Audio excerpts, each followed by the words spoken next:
would like, if I may, to take you on a strange journey. Hello, everyone, and welcome to another edition of Real Estate Realities with the Rebel Broker. My name's Robert Whitelaw, and I am the Rebel Broker.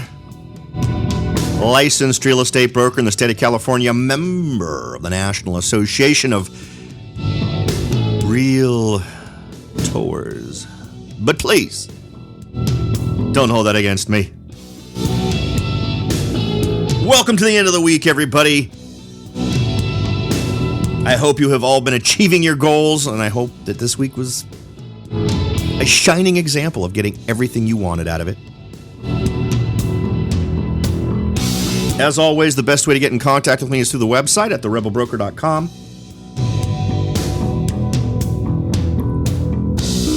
From there, you can click the big red button at the top of the page. When you do, and you use the same email address both times you're asked, and you answer a handful of questions, you are automatically entered to win a $50 Amazon gift card. We've already given out $250 to 4 lucky winners. We'll be doing it again in February. So jump on in. The water's great. Hopefully you will be our next winner of that $50 Amazon gift card.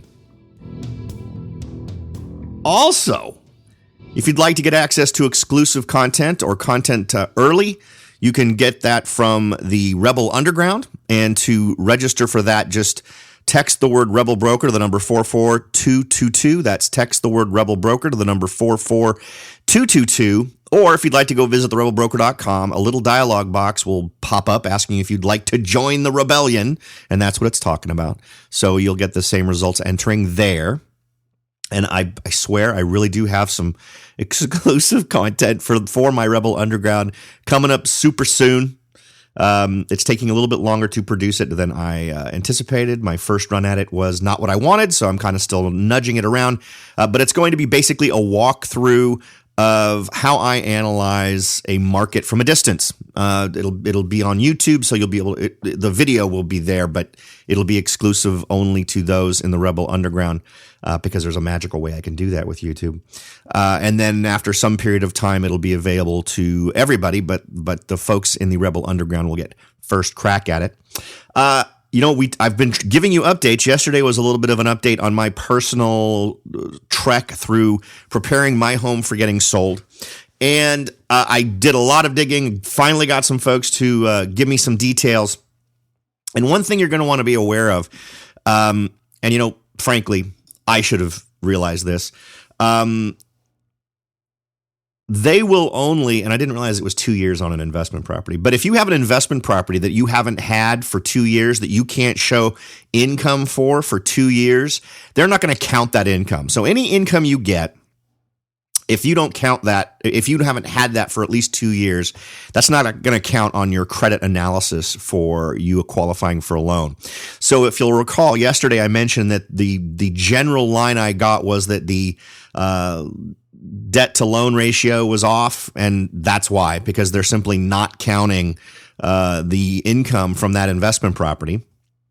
Obviously, that makes a huge difference because of course, they're not ignoring the costs associated with that property. So the HOA fees and the mortgage fees and all that wonderful stuff still count against me, but the income doesn't count for me.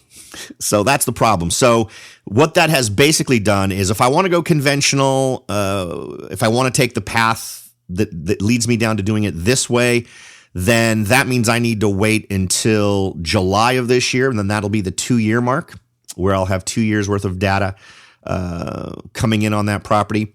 I don't want to do that. So now this gets more interesting. I'm still pinging. Now that was for the HELOC. So I'm still pinging different providers to simply do a refi. I'm going with my current holder. Now PennyMac holds the paper on my house right now as a primary, and they've already solicited me for a refi. So I'm going to go ahead and reach out to them tomorrow. And I'll let you know how that goes. And then I also had a suggestion from a listener to just to see how it goes, to try the Quicken Rocket Loan program. and reached out to them. And boy, I'll tell you, for my particular financial situation, there's no way you're going to get through that process, that online process, without talking to somebody. If you've got an even vaguely off of the mainstream situation, if you own a second home or you have an investment property, regardless of how long you've had it, there's no way. You're going to have to either work through their online chat system to go back and forth with someone, or you're going to have to call them up and work through it that way, which is, I guess, not horribly unusual. I guess the vast majority of folks don't have an investment property. But if you do, you're going to need to get used to doing more of this, more of the in-depth interactions, I think, than most folks are used to. So just something to keep in mind. I do have another backup plan if the refi option does not work. And this one's interesting because I'll be looking for a hard money private lender loan for 6 months to give me the cash I need to get the work done, which is also interesting because that's a longer term, I think, than a lot of flippers go with. A lot of flippers will go with half that time, like say 3 months, whenever they get a partner, a cash person to come in and loan them some money. But in my case, I'm starting with my local sphere. I'm going to see who there may have money who's willing to get a reasonable rate of return over a very short period of time for some cash. And my point I made yesterday, that's what I'm applying here. Always come up with another plan. Whatever obstacles get thrown in front of you, come up with another plan and work through it that way.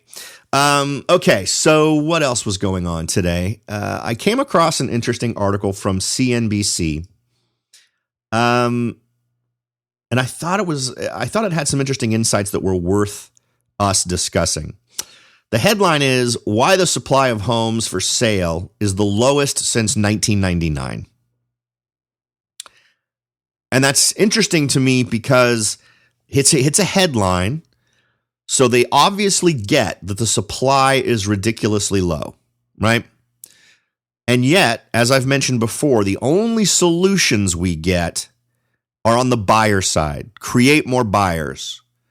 Create more people who want what we have none of, right?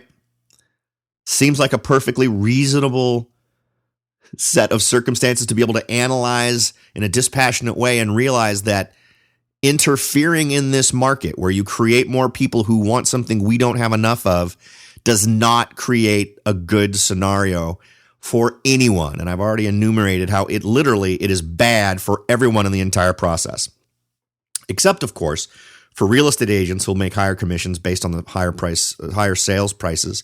For sellers, obviously, because then they'll be able to sell their homes at a higher price. And for new home builders, because as the market rises in general, they'll be able to sell their properties for more. But we've already seen how that game ends when that kind of because again, it's about creating an artificial supply of buyers, right? You're artificially creating buyers by pushing all these programs that facilitate that. So you're screwing with a marketplace that would find its normal level, but because you're adding more and more people to the buying side, you're just totally boosting up the desire for the supply that's out there, creating competition and then raising prices artificially. So that these are things we need to be worried about. These are things that could come to a head in 2017. But the timeline we've sort of laid out here is anytime between 2017 and 2020, we could see some pretty icky things happening. We still have builders being hesitant to build like they were building leading up to the downturn, simply because so many of them got stuck holding brand new homes that just did not sell. I know here in Morgan Hill, we had a development right off of a main drag here, a main street called Butterfield, where an entire development, only about 15% of them sold, and then it literally took years to sell the remaining brand new homes, and they just had to keep lowering the price on them. So it was a really big loss for a lot of these folks, not just in terms of the price they ended up having to sell it for being far lower than they were hoping for, or what would actually give them what they need for more positive cash flow, but then the holding costs of holding these properties for all this time. Let's go ahead and run down this particular story, though. House hunters out this spring will have to pound more and more pavement to find their home sweet home. The number of for sale listings fell again in December to the lowest level since 1999, according to the National Association of Realtors. There were just 1.65 million homes for sale at the end of December, which at the current sales pace would take only about 3.5 months to completely exhaust. Now, we've talked about this before. A marketplace with about 6 months worth of supply is sort of the healthy level. If you and the way you calculate that, if you want to calculate it for your local area, just talk to your realtor to get these numbers. Or sometimes you can even put them together yourself if you can get access to these numbers on different outlets. But you basically want to see pick a month, look at what the total inventory is, the total number of active listings, and then take how many homes sold in a month, usually the most recent month, and then divide the total inventory by that number. And that tells you in your marketplace how many months of inventory you have. And it's a great way to sort of assess the level of competition in your marketplace. I mean, if you've got 1 month worth, you just don't have enough supply out there to really take care of what's going on. All right. They go on to say, as a busy spring market is already on the verge of starting, to say early buyer demand is strong in 2017 is an understatement. It is titanic. Redfin data shows that buyers are out touring in droves, ready to pounce on new listings that fit the bill. Now, that's according to Neela Richardson, chief economist at Redfin. The only thing missing is homes for sale to satisfy demand because there just aren't a lot of homes available to buy right now. We are in a real estate black hole until those listings show up again. Now, while this is absolutely true of an awful lot of marketplaces out there, I'm not seeing that as completely as they are. So the takeaway from that data for me is, again, get to know what's going on in your local marketplace. So let me come at it from the perspective of someone. As I said, I'm doing the exact same kind of searching you are. If you're an investor, if you're a buyer, I'm running searches, and I run a search for myself where I get emailed results exactly in the same way I would if I was one of my clients. I like being able to get the sense for their experience, etc. And what I'm looking at right this minute is a list of all of the properties that currently meet my search criteria. And I'm seeing homes that have been on the market for 95 days, 87 days, 73 days, 70 days, 23. And my list of active properties right now that I'm interested in, these are just the ones that made it through my initial search. Okay? There's 20 of them. My searches, in terms of the requirements I have for the property, are pretty much mainstream. Just like I've told you, the bread and butter of real estate, 3 bedrooms or more, 2 baths or more. And this is a search that is in Morgan Hill, San Martin, and Gilroy. This is a very big list. If I go and I look at all the properties, including the ones that I discarded because I wasn't jazzed about the location or whatever, well, there's 37 more of those. If I look at, there's 37 more of them, and all but 1, 2, 3, 4, 5. Only 5 of them are not currently active. That includes solds, that includes withdrawns, and that also includes active but contingent, meaning they're in contract, but nothing has happened. So that narrows down to ones that met my requirements in terms of what the home physically is, but most of these I've rejected because of physical location. So 22 plus 37 is the grand total of properties that are showing up for my search. That's pretty impressive. And when I look at days on market for these ones I've rejected, again, 98 days, 97 days, 77 days, 73, 70, 69. So I think it's really going to depend on your marketplace. Where are you looking? Getting to know your marketplace. And I can't stress enough, regularly exposing yourself to this data. Whether it's harder to do through realtor.com, in my opinion. I have active searches that are running there too.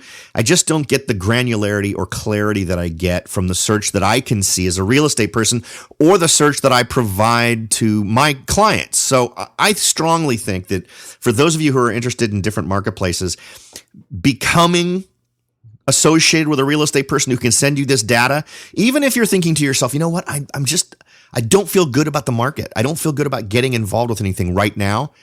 Keep a search like this running. Check it out every morning. It's part of my regular routine. I get myself a cup of coffee. I sit down. I look at every new listing that was added at all in the markets that I serve. Then I look at the ones I'm specifically interested in based on my search. And I look at it using the exact same portal that I ask my clients to use. And I'll tell you what, nothing is going to calibrate you better to give you a sense of what stuff should cost than watching these properties kind of go through the process, and you'll see them go pending. You'll see them go active with a contingency. So you'll see them selling and be moving on and not being out there in the marketplace. And you'll be able to see how long they were on the market before they finally sold. It's absolutely going to be important data for you to know in order for you to make a good choice. And the clients I have right now, I mentioned the other day, I have several who aren't interested in purchasing right away. They're not out there to search right this minute. And we've discussed the up and downs of that decision. But I have one who's literally about a year away from making his decision, and he's got a search running that's just going to let him do exactly what I'm describing here. By the time we sit down and have discussions about actual properties, he's going to have an excellent idea of what prices are going to be like for what he's looking for. And it's going to be a much easier decision for him and a much better way for him to understand the marketplace and make him feel far more comfortable with it. And if you're looking for real estate to become something that you want to be second nature, where when you see a property, you're going to be able to say, yeah, you know what, I can guesstimate what this would sell for if it was in better shape, because you've seen properties already over the course of the time you've been looking at this. From the photos, you can see, well, this one had a newer kitchen and a newer bathroom and newer this and newer that, and it sold for X amount of dollars, right? And you go out and you start looking to apply your interest in investing, and you can say, you know what, if I was to give this level of a bathroom, this level of a kitchen, do a little bit of this with the landscaping, I could sell it for this. It's going to just educate you more and more in your area so that you're able to achieve your goals. We're going to go ahead and take a quick break. When we come back, we'll talk more about this. So don't go away. We'll be right back. Are you ready to jump in and start your search for your first investment property? Maybe you've decided that it's time to own your own home, or maybe you're ready to sell your home and move on to something new. No matter what your goal is, the Rebel Broker can help. That's right. Aside from hosting this show, I am also the owner broker of Whitelaw & Sons Real Estate Services right here in Silicon Valley. With over 25 years experience serving Silicon Valley, Morgan Hill, San Martin, and Gilroy, I or one of my great agents can help you achieve your goals in real estate. So if you're ready to look into taking that next step towards achieving your real estate goals, point your browser at www.soldbyrobert.com. That's www.soldbyrobert.com and get in touch. Let me show you how I will earn your business and your respect. Again, that's www.soldbyrobert.com, or you can call me at 408-852-0525. California Bureau of Real Estate ID 00984-909. Welcome back, everyone. We're having a bit of a chat about supply and demand for that supply. We've already had a lot of different discussions about how all the solutions that are being implemented are fooling with the wrong side of the equation. In fact, we've discussed how fooling with either side of the equation in terms of trying to manipulate markets never seems to work out well for us. There's some other interesting data in this article that's probably worth reviewing. According to the folks again at CNBC, some local markets are seeing a lot worse of a situation than others. The share of communities with, quote, supply at less than 3 months jumped from about 13% to more than 20% in the past year, according to a survey by ProTech Valuation Services, a real estate appraisal and analytics company. Dallas, for example, this has a supply of homes for sale where it's dropped by nearly 41% from December 2015 to December 2016. Quote, this means fierce competition for homes, where buyers that are able to act fast and pose less risk to the seller have the advantage. These favored buyers would include those already pre-approved for a mortgage, those with larger cash down payments, and those with no contingencies, like the sale of another home, according to the ProTech report. And again, let's just to make sure everyone gets it. I frequently get into conversations with folks who seem to miss the mark by just a little bit when they're considering why it's such a bad thing to keep growing the number of buyers. Now, imagine that scenario where you've got this dropping level of inventory and you have 1 month, you've got 5 people per house and making offers. And then the next month, you've got 10 people making offers, right? That frenzy, that's how prices go up. That is why it is a bad thing. And that's why you're not helping people who you are facilitating to borrow when they're already in a challenged situation. You're basically pushing them into a marketplace where in order to get what you say you want them to get is for them to bid over other people's bids to get the deal. And that is a bad thing. That mindset, that crazy bidding frenzy is one of the things that contributed to the big downturn, and we just don't want to repeat that. Let's see. The shortage is being driven by surging demand and weak home construction. Single-family housing starts continue to rise, but very slowly each month. We've talked about that number before. It is simply not enough to meet demand, and we've talked about how estimates are builders won't really get back into the swing soon enough and probably won't start delivering enough numbers until 2020. It's only 3 years away, and I can't help but wonder is about what happens when they start to meet demand. It obviously slows down prices. Does it result in a downturn of prices, which would be a very bad thing for all these folks that are borrowing with very little money down? Builders are still operating at well below normal construction levels, and that doesn't even account for pent-up demand from the housing crisis and growing household formation. Quote, the home ownership rate is at a near 50-year low, and it could remain at this level, said Lawrence Yun, chief economist at the NAR.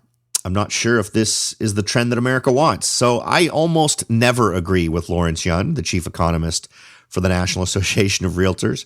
I don't believe Lawrence Yun, is Lawrence Yun the National Association or the California Association? I'm almost sure there's a different guy who's the chief economist. Anyway, I'm not going to argue the point. He is a chief economist in some part of the Association of Realtors.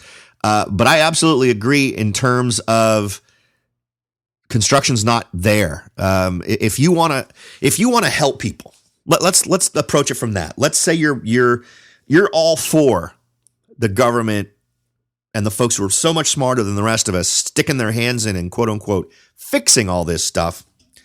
Well, then clearly the fix needs to be cut back the restraints on builders. Maybe trend back the regulations. We've already talked about how just since the year 2000, regulations now represent a huge cost to builders. And I tell you what, we're not building homes that are any safer in 2017 than we were building in 2000. Walk those back. Get rid of the crazy fees. Get rid of what is virtually extortion, where some cities and counties will simply say, if you're a builder, if that's what you do, and you're building a development, you're building 50 homes, you're going to pay us $100,000 for every house you build. And don't let anyone fool you. This is not for infrastructure. This is not for compensating the community because they're having to deal with these new houses in the area. Property taxes are what's going to take care of that. And the builders are already required to build all the things they need to build to facilitate the traffic coming in and out of the community. So that is strictly a number that gets transferred directly to buyers. Get all of that stuff out of the way so that we can actually just start building stuff. What we need is a renaissance in how we facilitate ease in the world of construction. We need to step back and say, you know what, if you own a big house and it's got 5 bedrooms and you no longer need 5, you only need 2, or maybe you need 3, it's okay with us if you modify your home to have an income suite. Now, that's already happening in California. Amazingly, it blows me away that California actually did that. We talked about that about a month ago. But this needs to be embraced at the local level. Everybody needs to join in and say, you know what, there's a problem and we need to solve it. And the solution is build more homes, not throw more money at people who already, because they're taking these kinds of loans, you're basically identifying them as folks who are at risk anyway. Here is a person who is a at-risk borrower, and you want to include their risk by facilitating their buying properties at a bloated price because you're creating all these buyers. It's a ridiculous logic. It doesn't make any sense. It may be a feel-good thing, but it sure doesn't feel good when you do that, and then a few years later, all those folks go bankrupt. And that's what happened last time. Nobody should feel good about the fact that George Bush or anybody from Congress was able to go up in front of a podium, folks like Maxine Waters or whoever else was able to go on a podium and say, you know what, we really need to celebrate this whole 68% of people own a home. Well, you know what happened as a result of pushing for that number? Now we have the lowest number of people owning homes that we've had in 50 years. Sorry. Anyway, that's one of my soapbox things. It's one of the things that is the least talked about. Everyone wants to talk about the lending side, and that's not the solution space for this. Let's see. The older edge of the millennial generation is finally looking toward home ownership, but finding nothing but frustration in their neighborhoods. And we've talked about tons of different reasons why I don't think the millennial bubble is what they say it is. I think we're still going to see some level of demand. It's going to be flatter. I don't think we're going to get nearly the level of millennial demand that folks are talking about, unless we start waiving some of their student debt, and I wouldn't be surprised if that happens at all. I wouldn't be surprised if there's programs already being talked about to do that, which I think would be really, really bad. Tight supply is pushing home prices past their peaks in some markets and well past income growth nationally. This is another thing that's ridiculous, with home prices, again, growing at a rate that's far outpacing household income. Mortgage rates were historically low in 2016, helping to offset the higher prices, but that is not the case this year. Rates are already up significantly since the election, only over the last couple of weeks. Remember, we were talking about how 3 weeks in a row, 4 weeks actually almost, down, and now we've just seen, and let's be clear what happened. Treasuries went up, 10-year treasuries went up, and then that's when we started to see mortgage rates go up. So again, it didn't have much to do with the Fed raising their rates. The number, and just as we've talked about on this show, once you see 10-year treasuries start to go up, that's when you can expect to see interest rates go up, and that's exactly what we saw. Let's see, what else? Anything? I'm skipping a couple of paragraphs here because they're just not sexy enough. Quote, I continuously say that the industry and the first-time buyer need more homes priced below $250,000. But the high costs of lots, labor, and regulations put tight margins on this price point. In coming months, we'll watch to see what influence the rise in rates had, according to Peter Bookvar, chief market analyst at the Lindsay Group.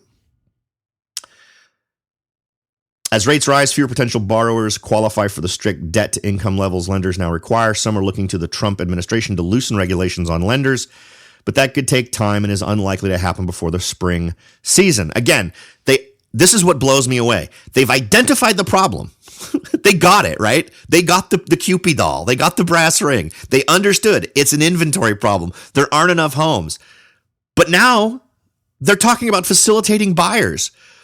What sense does it make to boost these people up on your shoulders to reach for this ridiculously high price that is sustained only by this bizarre desire to create more buyers and therefore make prices go higher? I just don't get it. So they spend another paragraph giving us the woes about why we don't have enough people being able to borrow and how there need to be more administration moves to loosen up lending. And then they finish it up with constrained inventory in many areas and climbing rents, home prices, and mortgage rates means it's not getting any easier to be a first-time buyer. And I can't believe Lawrence Yun is saying this. I'm going to have to apologize to Lawrence Yun for believing him to be such a boob for so long. Quote, it'll take more entry-level supply, continued job gains, and even stronger wage growth for first-timers to make up a greater share of the market. The only absolutely true statement in that part is the supply. If we deal with the supply, we don't have to worry about prices because prices will flatten. And things will be far more reasonable for a longer period of time. I think the biggest problem, and here's what I think is the honest truth. There are simply far too many people at all different levels that make too much money when home prices are higher. Think about it for a second. Think about all the things that are linked to the cost of your property. Now, if your county wants better money, do they want you to buy an expensive house or a cheap house? Well, they want you to buy an expensive house because it's based on the percentage of what you paid. At least here, it's based on the percentage of what you paid. And it's usually that's the starting point, right? There may be some funky formula of how much it goes up or how much it shifts X, Y, or Z, but that's the bottom line. It directly affects revenues. Real estate agents make more money. The National Association of Realtors makes more money because that makes more realtors. The people who build houses like it because it keeps the price of their product higher. All of those folks have lobbying groups. The Association of Realtors, National Association of Home Builders. All of these folks are out there lobbying government and contributing monies to folks to get them elected. So I think the only way in my head I can wrap around the idea of we are able to identify that the problem is a supply problem without saying one word about addressing the supply problem, right? There was nothing in here, right? Go ahead. I'll post this article to the show notes. Full-on paragraphs in previous shows and in this article of what we need to do. We need to create more subprime lending. We need to facilitate more lending to FHA. We need to loosen the bank's hold on the money. No, we don't. It's not the solution. The solution is to loosen the regulatory grip on builders. Make it financially feasible to build reasonably priced homes. There's just so many fees and different things you have to pay that are independent of the what you're going to charge for the house at the end. You have to pay all of these fees that take it up to a certain level where it simply doesn't make financial sense to build a home that you're going to sell at a lower price point because of all the hoops, fees, regulations, compliance, all the stuff you got to do that costs the same regardless of the size house you're building, which equates to, all right, well, I've already spent $600,000 having to do this to keep the local politics off of my back. Why then would I not maximize what I can make on each house and build higher end homes? Right? It doesn't make sense. You've got this already high bar set of how much I've been forced to spend to even start putting a shovel in the ground. So that's where people need to start screaming and yelling. I want to see people out in the streets protesting that. I don't want to see any more, let's lend people who already have a proven problem with money, borrow more money. Or people who, because of their income, wouldn't normally qualify, let's lend them money. Let's overburden these people because you're not doing them a favor if you do. All right, anyway. I hope that's something fun to think about, right? As always, I'm always hoping that when we finish off a show, you're left thinking some interesting thoughts, that you've been repaid for your time that you've spent with me. I hope today was no different. I know this is a topic that frustrates the hell out of me because it seems like such an easy thing to wrap your head around, but for whatever reason, an awful lot of folks who call the shots don't seem to want to be saying it. Experts who write about this stuff don't seem to discuss it very much. Every once in a while, we'll get some little voice in the wilderness discussing it, and I think I'm probably one of them. But hopefully you can go out and maybe spread the word a little bit about how we need to start working at this from an inventory side, not a buyer side. As always, thank you for listening. I absolutely appreciate it. And I'll talk to you all next time.